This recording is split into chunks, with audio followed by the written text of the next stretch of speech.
Alright, I've had some requests to show the Optlaser laser and work, so I'm going to show you guys it cutting out a leather test. I'm going to cut out this exact same test. It's done in 2 millimeter thick leather, black, and I did an engraving on it that's one layer deep. That'll make sense in a second. And then I cut the holes out and then cut the perimeter out. And I'm going and doing multiple passes on the leather as opposed multiple passes that are very quick as opposed to a slow pass that is not so quick. With my previous test, I've done slow passes on materials, and the slower the pass, the more heat that goes in the material. So with like leather, it'll warp and bow, like you can see on this corner. It's kind of hard to tell, but it's warping and bowing because so much heat's getting pushed into the leather and then it's curling up. This, you can see, it kind of has a dome almost to it. And putting that kind of heat and sealing the edges on material can be good, but I want something that lays nice and flat like this one does. And so this is done with like 30 passes on the cut. And well, it says it all right here. Feed rate 800. The bit size I specified in Easel is 0.015. I specified the material as 3 millimeters thick, so it would do 30 passes. And then per pass depth is 0.1. And that'll make sense here in a second. Anyway, I've got my laser wired up. I've got it on a quick attach mount, so I can take this off. I have a cover that I can slap on it, so when I'm carving, and then I can carve. And then when I'm ready to put my optics back on, I just snap my optics like that. It's nice. I've got power for the laser wired up to this IoT relay. I love these. I get them on Amazon. I haven't been able to find them on Amazon recently, but I was fortunate enough to have 3 of them that I ordered, so I'm good. They also have some other IoT relays. They're made by digitalloggers.com.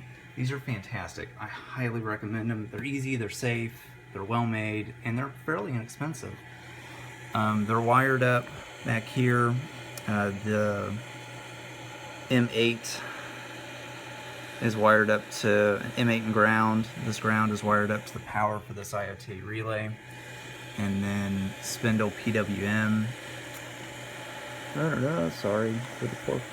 Spindle PWM, this 3rd pin right here, is wired up to the PWM signal on the laser. So M8, it used to be M7. M8 kicks this IoT relay on to power up the laser, and then the PWM signal goes to it. PWM signal also turns this on, and I can plug this IoT relay for the spindle into the normally on, so that when I turn the laser on, the spindle turns off, or whenever I have this, I'm operating with a spindle, the power for the laser's off, and it works really good that way. Right now I have it wired this way because I don't want to have to remove the M7 command that I'm currently using for like my dust collection. I'm gonna have to go and redo some stuff, so I just switched the plugs. Anyway, that's how things are wired, and that's a little bit about lasers. The multiple passes versus multiple passes at a high feed rate versus less passes at a slower feed rate. I'm generally lean towards more passes at a higher feed rate, so that I don't put as much heat into the material, and it basically, when I'm doing quick passes, it allows the heat to dissipate by the time I come back around.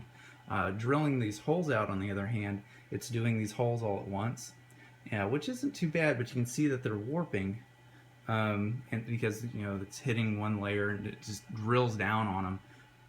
That's not really bad for this, because I kind of want these holes sealed up, but that's why the holes kind of look and have a little bit of warp to them.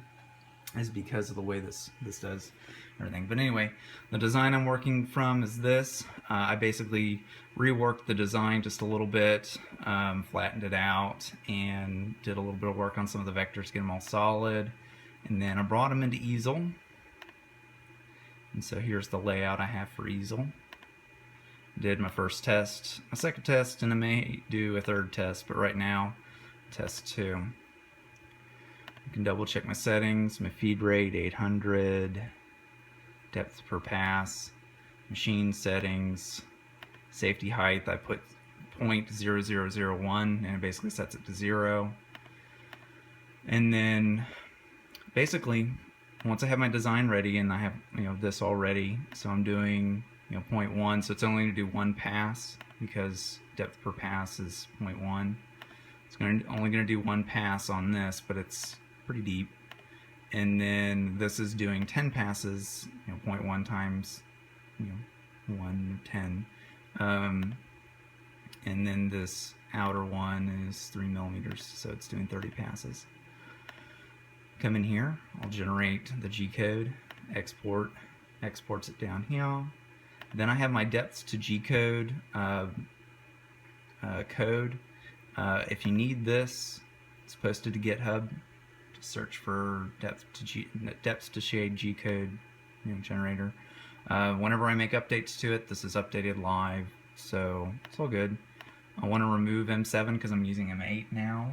And then I want constant laser power, but I'm using M4 for variable laser power, and that'll make sense if you look at Goebbels laser power. Anyway, I take my script that I just generated from Easel, I'll drop it into here, and it will basically dropping it into this page is the same as choose file to start converting it, converts it, does a whole bunch of regular expression on it, and it exports this to the code. Take that's just been converted, and I'll drop it into here, and then I can run it. I'm going to show you what happens if, well, I don't want to screw up this leather. Okay, so what happens, and I made the mistake on doing this one, is if you look at this, you might be able to tell like this E's kind of messed up. So it enabled the laser, drugged the laser in, and didn't disable the laser. The little code I set up basically just does a whole bunch of things so that whenever there's a Z position change, then it will disable the laser, and then when it moves to its new position and Z's down, then it will turn the laser back on. And so basically you can use Easel with this depths to shade converter to do laser engraving, and it makes it really easy. It's really nice. It's all web-based. And then I'm using CNCJS to run everything. Really good platform. I really enjoyed it. It's actively being developed, and the developers that are involved in it are really good. There's one primary developer right now, and then a few moderators. I'm doing moderation right now, but I'm also trying to raise a newborn.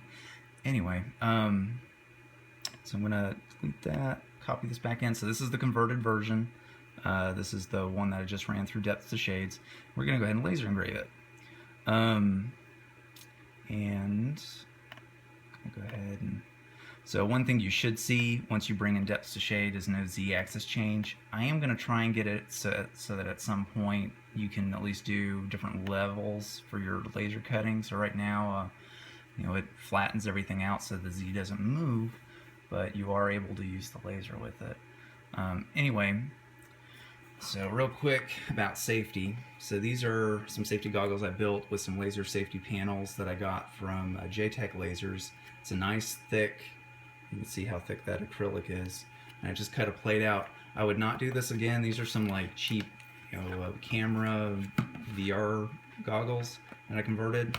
You can get welder's goggles that have a little flap that flip down. Just do a Google search and look on Amazon, and there's some welder's goggles you can get. You just cut a panel like this out, and for basically $20 you can get, a little more than that. You can get a really nice sheet of this thick acrylic, and you'll have this acrylic to be able to do all sorts of stuff with. Like, here's a piece of scrap for another camera. You basically have some laser safety acrylic laying around, and then you can make I would say you could probably make 4 of these goggles out of a 12 by 12 sheet. Probably more than that if you were conservative. The other sets you can get are these really cheap goggles. I prefer the green if you're going to get some cheap ones, but they add a tint to the image you're viewing. This doesn't darken the image at all, so it removes the wavelength, but it's like, you know, I can see stuff. So when I'm working here at night with a low light, I can see what I'm working on. Those are nice if I'm wanting a little extra shade, or I have some guests over and they're going to be viewing what I'm working on. Anyway, whenever you're doing laser work, be sure you have some good quality, you know, goggles or protection. You know, if you want to do DIY, get welder's goggles and then just remove the glass that it comes with and cut your own sheet. And then I use some adhesive, like for cell phones, that goes around the edges, and it basically applies on a strip, and it's double-sided adhesive essentially. That works really good. Anyway, safety goggles are important. These are actually pretty nice because they're lightweight. They have vents that are in the top, and they fit snugly. Okay, so I'm also going to add this to the top. As I said, scrap acrylic, just laying around. Sorry, bear with me.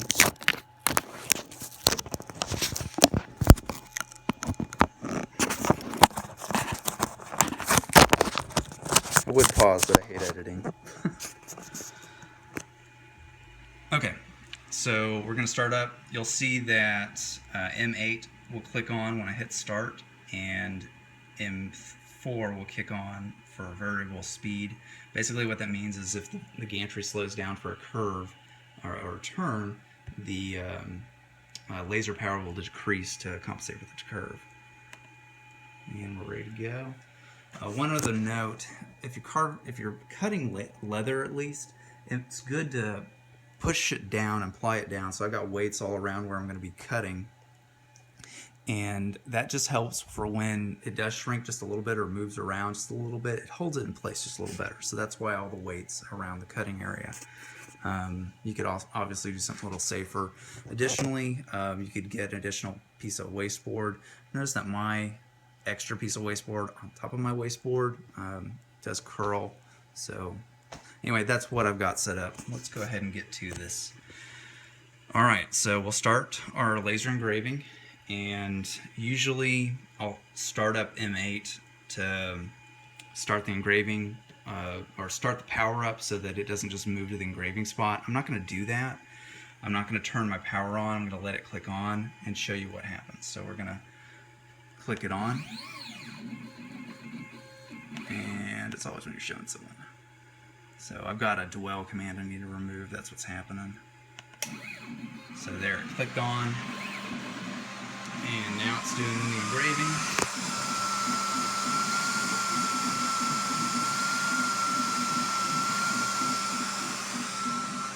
So it's just doing this top level engraving right now.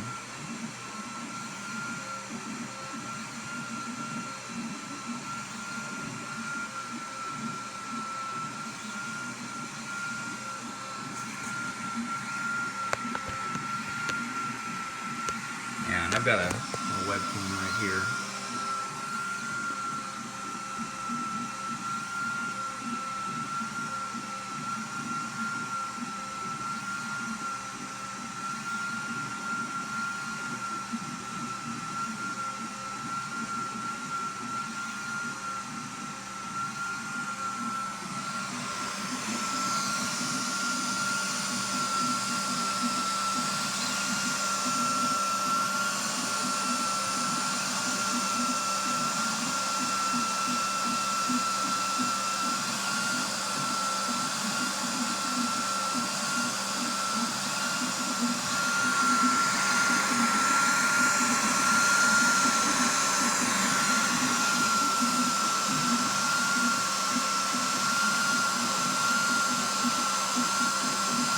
One other thing of note is I usually put that on, but right now with these goggles it doesn't quite fit. I need to get something else.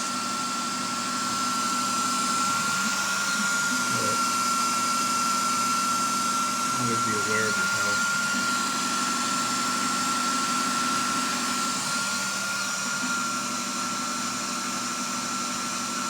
Let's move these clamps back just a little bit.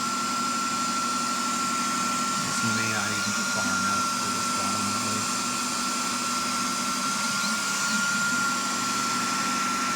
And you can see this shooting off sparks occasionally. It's got to be some amount of power.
Going to go down this row right here.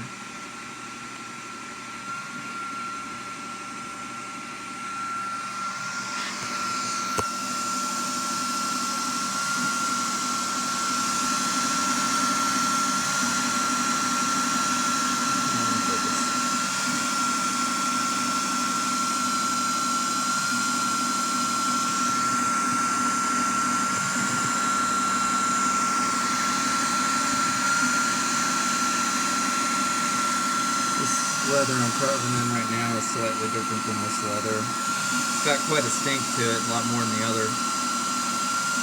There's chemical additive to it, so I've got my face covered right now.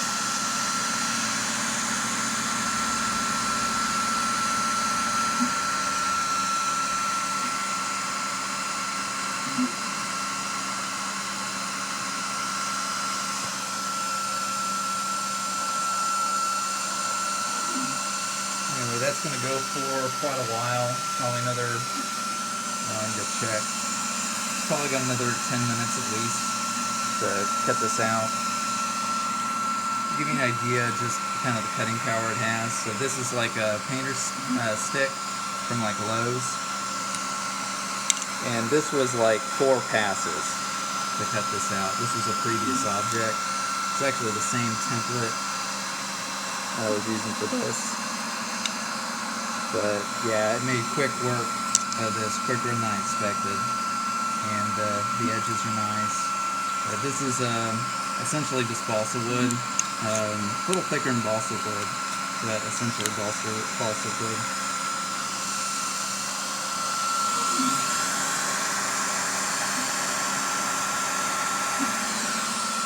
Anyway, that's the process I'm using right now. It's one of many. There's also Vectrix X-Carve that has engraving options to do laser engraving. And I've got a Vectrix template I made for X-Carve Pro. I was doing a demo with their software. It's got the Vectrix software has some pocketing issues. I want them to work out before I purchase it, but it's really good software. If I wasn't using like Easel, I'd probably be using it. There's also Fusion 360 for doing CNC work, and it does laser work as well. And then Cam is the other one. There's also Carimoto and Onshape. Carimoto is a web-based like CNC system. It's all web-based, and then Onshape is like a online version of SolidWorks. But yeah, those are my suggestions on it. Hopefully you found this video informative. If you have questions, post and I'll try and reply. If I don't reply, it's not because I didn't mean to, it's because I've got a lot of stuff going on right now. I'm trying to make this wallet for a Father's Day gift from my dad and potentially my father-in-law as well if I can get it going well enough. But I got a lot of leather I got to carve out, and each sample is a little different that I have because it's all scrap, and so it may potentially prove problematic. But one thing I can do is do the holes and the outline, and then if I need to recut part of it, I can separate out just that part. So if I have to recut the outline, I can just separate out the outline. Anyway, hopefully you found this good. All right, post any comments or questions you have.